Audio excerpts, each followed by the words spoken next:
सगळं शक्य आहे. जगात अशक्य असं काहीच नाही. मनात ठरवलं, मेहनत घेतली आणि धैर्य ठेवून वाटचाल केली तर सगळे शक्य आहे. ही गोष्ट आहे एका साध्या मुलीची. प्रज्ञा एका खेड्यात वाढलेली, सामान्य शाळेत शिकलेली, पण स्वप्न मात्र मोठी. तिला IAS अधिकारी व्हायचं होतं. लोक म्हणायचे, तुझं खेडं, गरीब घर, इंग्रजी कमजोर, तुला शक्य आहे का? पण प्रज्ञाने एकच उत्तर द्यायचं ठरवलं, होय, सगळे शक्य आहे. तिने अभ्यास सुरू केला. पहिल्यांदा तिला खूप अडचणी आल्या. पुस्तकं नव्हती, इंटरनेट नव्हतं, इंग्रजी समजत नव्हतं. पण तिची जिद्द कमी झाली नाही.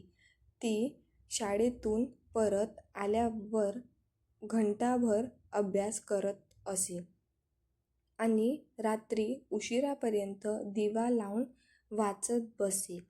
तिला पहिल्या प्रयत्नात अपयश आलं, दुसऱ्या प्रयत्नातही अपयश. पण ती थांबली नाही. तिने अपयशाकडं शिक्षक म्हणून पाहिलं. तिसऱ्या प्रयत्नात तिला यश मिळालं. ती IAS झाली. तिचं खेडं फक्त तिचं नव्हतं, आता ती हजारो लोकांची प्रेरणा बनली होती. प्रज्ञाची कहाणी एक संदेश देते, जिथे मन, प्रामाणिक प्रयत्न, सातत्याने आणि धैर्य स्पष्ट असतं, तिथे सगळं शक्य आहे. आजच्या काळात अडचणी खूप आहेत.